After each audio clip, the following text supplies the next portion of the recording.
Anytime.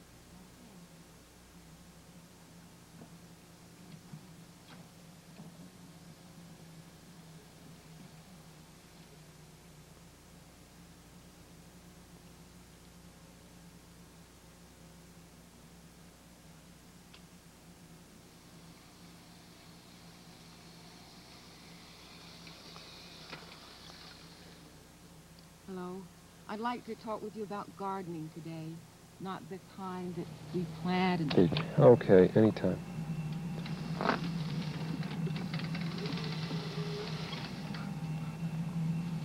No, I'd like to talk with you about gardening, not the kind of gardening that you do where you plant your seeds and you watch them grow, but the kind of gardening that nature does, seeds that are planted by the wind and tended by the rain.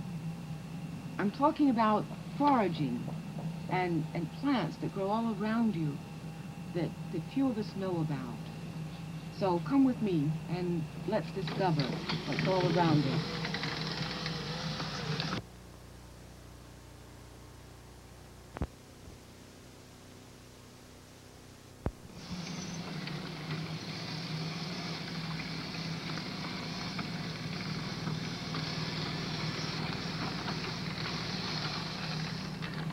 You know, a lot of people spend a lot of money on their lawns to eliminate weeds that grow there. But before you put your next treatment of weed eliminator, I'd like to show you some of the weeds that are planted there by nature, by the wind, the weeds that have grown up in my garden. In the Northeast, the study of herbal medicine has to do with two branches. The European branch of herbal medicine that the Europeans brought over with them, that has, because of the climate and its closeness to the European climate, has become localized and grown wild. The second branch of medicine is the branch that was used by the American Indians. So in the Northeast, you have to study two different schools of herbal medicine in order to just find out what's growing all around you. I view the woods as a history book, and on the pages are made up by the leaves here, all around us, leaves that we're going to be looking at now.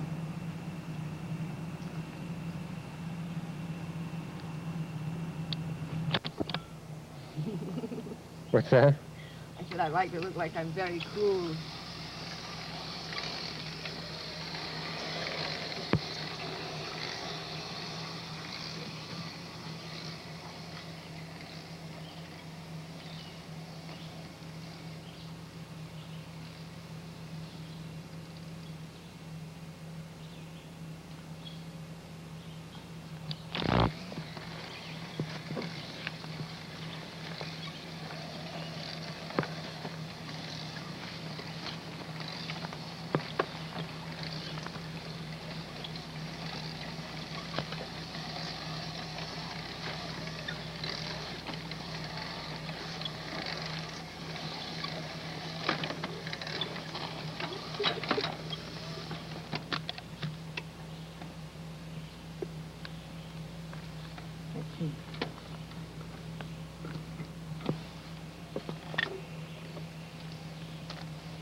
Now this plant is called yarrow.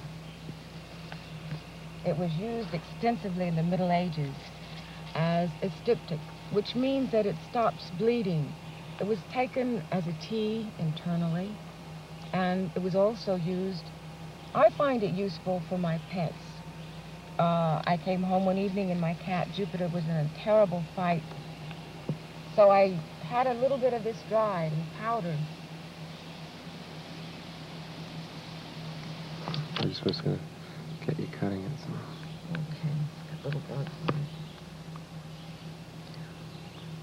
Okay, you're still taping this? Mm-hmm. Yarrow is a very important plant. The first rule in foraging is to remember that in seeds that are planted by nature, since you are acting as a harvester, you take very few, always leaving at least half or more. And that means that if you find an area where there are too few flowers or too few plants, go to an area where there'll be a larger and more abundant source. Now, just walking through here, I see a witch hazel tree.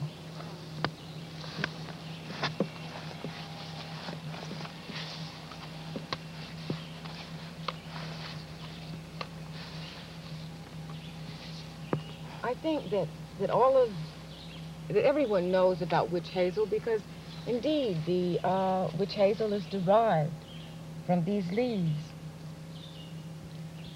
It's an astringent, an antiseptic. It's healing to bruises and wounds. Now you say, how can you identify this tree? It's just one green tree among so many other trees. But if you look at nature closely, each tree has an identifying factor, something that's unique. Witch hazel, in the autumn when all of the leaves are down and everything is really just wasted, suddenly burst into bloom. These little tattered golden flowers, 4 petals, and it's very unusual to see this autumn blooming tree.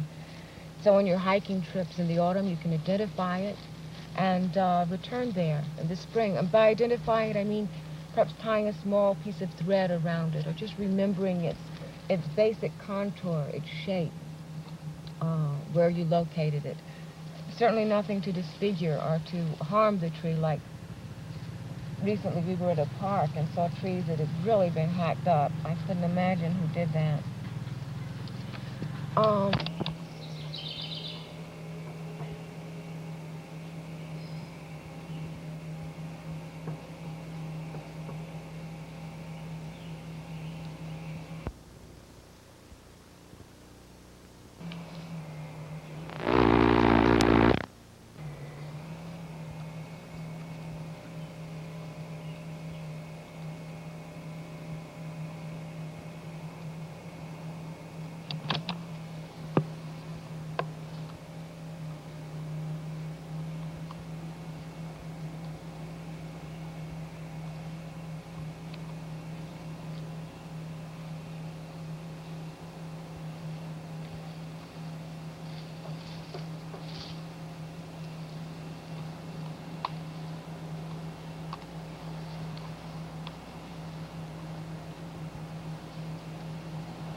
Just to produce all this variety out of this one little piece of ground.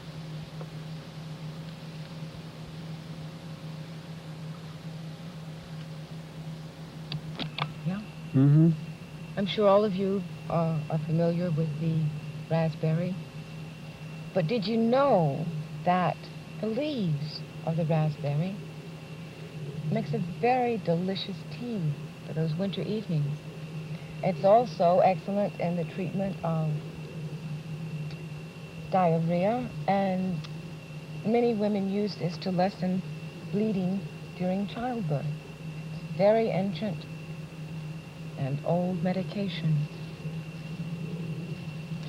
On these leaves, now I'm simply putting them into plastic bags, but when I get inside, I will lay them out on clean papers to dry in a place that isn't near the sun. Strangely enough, the sun, which gave this plant its energy while it was alive, will take its energy away in curing it. It's an important thing to remember. I had a friend, I saw this beautiful mint growing in her garden, and I said, oh, that must be great dried. She said, oh, it tasted like a broom. I said, well, how did you dry it? She said, I put it in the sun. I hung it in the sun to dry. I said, well, try drying it in a dark, airy place. And that keeps all of the aromas. There's only 2 herbs. It has to be fast dried. It's like they're in the parsley family, parsley and chervil. For some reason, you have to flash dry them. The next tree I'd like, well, I saw a little plant on the way here, very small. In this area, I wouldn't forage for it. I know of a hillside where it's mountains, I just covered with them. And I would go to an area like that where I could find the plant abundantly. But to identify it, I would like to show it to you now because a few plants grow on my lawn here. How far is it? I think it's close. Okay, I have to... Daylilies are too an emetic, but emetics aren't used as much as they used to be. You know, that was before the days of stomach pumps and things like that. So, again, I won't go into plants that have undesirable qualities as well as desirable ones.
And just a perfect kind of leaf.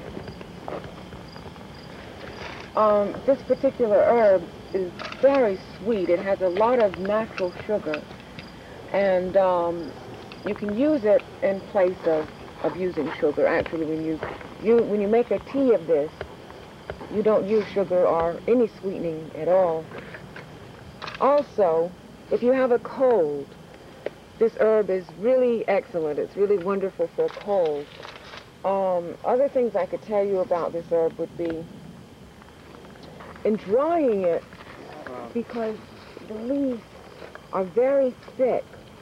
You may have problems in that you should lay them on a paper, a clean paper with no dye or ink or anything, like plain unbonded or just plain basic paper. Only a single layer at a time, and let them dry individually. But it's a very sweet and delicious herb. Hold off till you get your camera loaded again. I will. 'Cause I'm going to gather some more of these over there. Well, we don't need too many, just a few. But these are nice in the winter, and they're nice blended in with other teas. That wasn't too natural, though, was it? That kind of scared me. This is a media event here. It's been such a long time. Do you actually go out and do this together? Yeah. He doesn't believe me. We used to do it all the time. These Of course, we are wouldn't be wonderful talking to a teas. camera. We'd be talking to each other or leaves. But There's that little fur on them. it's probably one of the best teas. And what is this now? Colt's foot. I removed the fur. It tastes seems to like dry better. Japanese. Okay, wait a minute. I was thinking of in here, right along this to here. It's a little and, dark. And sketching that tree there. There's more But light. there's no real place to park right there. That's just all crumpled, and it's not large enough for a wheelchair to park other than on the road, and I wouldn't feel safe parking on the road. I was thinking in terms of this space here off the road to park. Is this too dark? That's what I'm worried about. We can look further up the road. Other but- places, perhaps a little brighter. Yeah, let's try that then, because I want the trees to open up a little bit. You know, or if that happens. Well, it's not the trees, it's the sky. The trees don't help me.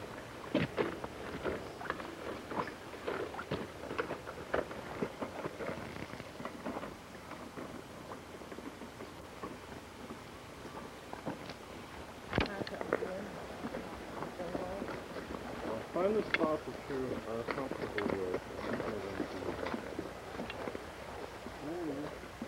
I would probably go closer into the water. See over along the that brow little of the hill. The hill.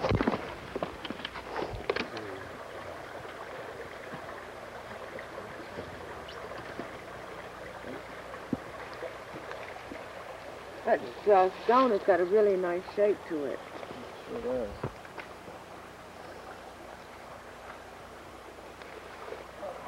You want me to sketch that? Oh, might as well.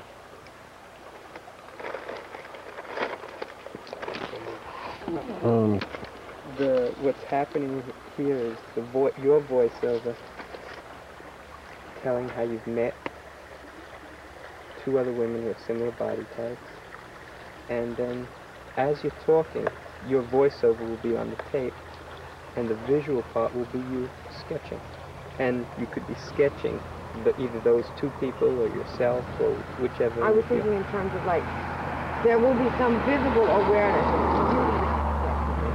He's going to get some Right, close. so I was going to do like some of the screen and then perhaps like sketch myself in as a part of Yeah, the... that's terrific. That sounds good. Yeah, this is golden. Mm-hmm. Let me just get Paciente. just look.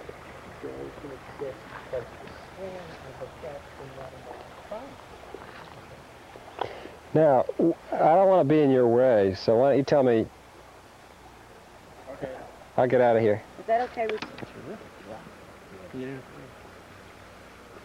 Boy, this screen was really low. I remember the last time I left here. Right up to your level. Well, you came in May, and there was still a lot of water in that stream.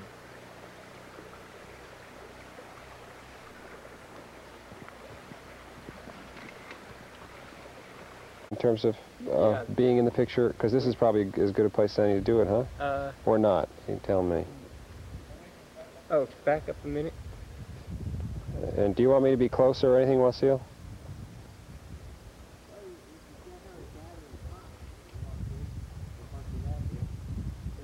Oh, those little fuzzy things. Get me a bunch, just to play with. They're very fuzzy and strange.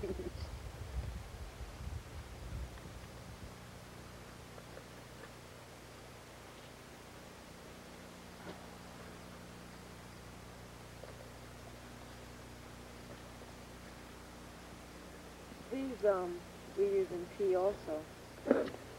Yeah, go ahead. Yeah. Okay, long shot woods, close. Yes.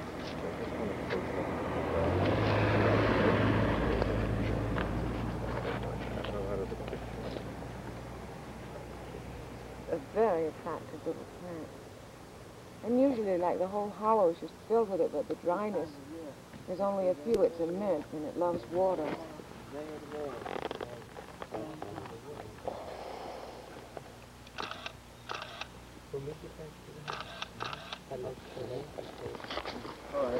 You could shoot that. Okay. Are we finished? Yeah. Well, wait a minute. Okay, long shot. You have that? Yeah. Close up. Mm-hmm. Full body. Well, okay. In the Yes, shot. we have that. Okay. Some movement, you know, from in this area. Well, she's reaching down, but I don't know. I mean, And making noises I couldn't imagine. You're driving him crazy. Insane. Oh, your hair touched this microphone again. Gee, you know, I'm sorry. I'll get you. Oh, we got wintergreen, Bring too. another cup of coffee, Mark. This Okay? Or is- I'll bring... Now, see, look at this. We found a lot of different things for teas right up. In fact, I could make a tea using every ingredient on the table here. The marjoram, But not all together. well, it would taste very interesting. It would. This would sweeten it, and this would give it a tartness, and this would give it kind of a pepperiness. What do we got here? Which is which? Okay. Now this is wintergreen, Mm-hmm. which is very sweet. Now, I If can't there's keep any- moving slowly because I have a hard time following you. yes, You know what's happening? I'm losing my battery. yes. You want to hook into, we got a 100-foot table. I remember when we first discovered these. Which Yeah. one is that now? This is Coltsfoot. Mhm. We found them down in Kingston, just outside of the city limits of Kingston, on Route 28, just as you start to climb the hill. We ran into some problem with our car, and we had to pull a car off the road. We spied these things on a hillside. We wondered what they were. Went over and took a look at them, and took out our Yule Gibbons stalking the wild asparagus, and there they were. They were in blossom then, but the leaves were just beginning to form. Should we give you like a good visualization of each leaf and what it is? Yeah, we I'll didn't come really back do and shoot that. those. I'll come back and shoot them in close up when we're done. I Okay. gotta wait about 2 minutes after this damn camera to settle down. Apparently something happens to it after it's on a couple of seconds, and it starts to get this ripple effect in it. And then usually Oh, I it remember seems that. to go away. But now that I don't have to worry about We were just up in Mink Hollow gathering wild marjoram. Now, this particular herb was brought over by the first settlers, and before that it's originally from the Mediterranean. The Romans brought it to England, and it was cultivated in the herb gardens there, and in the colonial herb gardens. And it's in the Northeast, it's wild and abundant in the mountains. It grows in the mountains. It's known as joy of the mountains. Very excellent. I use it for like cooking vegetables, essentially. It's a very delicate flavored herb in stews and various products for the winter. Hops we find on a vine growing on Mink Hollow Road. Now the wonderful thing about hops, just maybe 2 or 3 of these little flowers brewed up in your tea will give you the most relaxing, comfortable night's sleep. It's an organic, natural sedative. There's no hangover like with beer? No, not at all, because you see, it's the alcohol in the beer which is so harmful to the body, which you don't have just in tea. It's somewhat bitter, so many times we drop it on the dog. No. Many times we combine sweeter teas like the wintergreen for sweetness and flavor with some of the marjoram, and the hops, of course, for the medicinal quality. And how did you come across all these herbs? I mean, you really seem to know. I mean, you're not going to eat something that's going to make you sick because you know what's there that you're eating. Yes. How did you learn all that stuff? I studied. The intuition in going through the mountains is that these forests can sustain me. I can find food here. And just knowing what to eat and what not to eat, I really studied. Did you ever entertain a notion of just living out in the forest? In fact, we have done that. There was a time in Woodstock when we had no money at all. And I took my last money and I bought foraging books, and we literally found wild food to eat that sustained us. But you didn't live out in the forest. No, but we did live on wild food for like summers, you know, maybe 2 or 3 months at a time. As many as 6 months at a time off the food that we gather. You'd be amazed at the available food and sources of nutrition around you. Nutrition too, not just, you know, something to get by on. I guess you call it subsistence. The high quality protein, high quality carbohydrates, don't know if there is such a thing as high-quality carbohydrates, but carbohydrates sustain you, give you a lot of energy. Wild rice, wild potatoes. I love these little red leaves. I mean, it enriches your life. I mean, you couldn't go to a store and, like, capture the afternoon hiking or, you know, riding into the hollow. I mean, the act itself of going into the natural wilderness or the natural roadsides and gathering the herb, I mean, that's a whole memory that you can keep and use along, you know, through the winter. There's some wild chamomile growing on our property. It's not in great abundance, but we have discovered a transplanted herb from Germany. I believe it's a German herb. It grows common around here now, but it's also a delicious tea. We don't have it here on the table. All right, well, listen, what I want to do now is get some shots of each one of these things without Right. kind of close-ups. It's too bad the light isn't a little bit better right now. And get just a leaf by itself so you can get a good outline of it. Oh, God, these mosquitoes are vicious. I know. That tree, you know, that we were videotaping with the berries on it, Yeah. they're turning red. This gorgeous crimson red. They really look beautiful.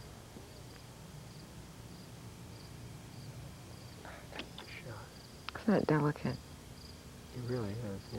So beautiful. I could see them calling it joy of the mountain. And those people probably scrambled to the top of the mountain to get something like this. I mean, they didn't have no grandeur. Just here on the sudden. Oh, God, this mosquito. I would probably collapse at a certain point from loss of blood. Really? Yeah, it's something in my hormones, my endocrine system that just attracts these people, these mosquito people. Okay, then, All we're on. set? Okay, I'm ready to go. So you have been the focus of a tremendous amount of attention recently. Oh, wait a minute. I have, Just- yes. Excuse me. But I think we need more attention. I mean, I can never have enough attention. Surely But, I mean, you know this me is- by now. This is what, the third... beg your Yeah, pardon. oops, see, every time you do that... You've got sound now. Yeah, so see, I can't, if it rolls against your skin, Yes. I can't do it. Really, But I it's a think change, you know? I think we should try and figure out a proposal of something that we want to do. Mm-hmm. Maybe even just a documentary of my life, Yeah. you know, and present it to NBC and like some of the different networks. I really think we have a good chance. All right. Well, I'm willing to give it a go. Yeah. Just gotta move around here. I'm like- I mean, you know, we could do an awful lot if we got a nice big grant. And Yeah, we'll go make a hire story like about your a- life. This shot in Puerto Rico or in Bahamas or something. really, Sarah takes a trip. Yeah. Did you lose the sound because no, this? not all right. Hey, you just put it down like that. Is it okay? Yeah, now it's good. Well, I don't know. I don't have my earphones on, but I can just tell it, see it. But this is a lot of attention. This is the big. It's media craziness. I like it. I do too. I really do. Oh, I felt so lonely the day after the camera crew left from NBC, you know. Right. Well, that was the big. Oh, it deal. was really big. It's nice. I talked with Philip. I don't think I told you afterwards. And Have you seen the tapes then? yes, he said that I looked really good, Good. that everything was fine. It was just his wife that was making me feel really upset and worried, you know. He said that I didn't look drunk at all, which, you know, was reassuring. It's exactly what I needed to hear anyway. Yeah, good. And I wanted to give you their number. Oh yeah. Well, I'll get it from. Okay, I'll call you and I'll probably give come it back to you. next week. We'll take a look at the tapes, maybe. Oh, I'd like that. I really would. I learned a lot, you know. Of course, I just wanted to see all of them and look at all of them. Right. Did they But say I- that they'd ever show you those tapes? No, It no. might be nice if you could ask them at some point before they burn them, which is the way what they call Really? destroy. They don't physically burn them; they just erase them. Yeah. To use that term, I think that you know what you're talking about. And just ask them if you could see them. You'd like to see them, maybe dub some of it or something for your own records. And how are we going to record it? Oh, I'll arrange that when we get closer to the date. Oh, good. I appreciate that. I really Remind do. me, but I'll. I will. I You know. will. Yeah, there's a- Hurry up, I feel I'm losing blood.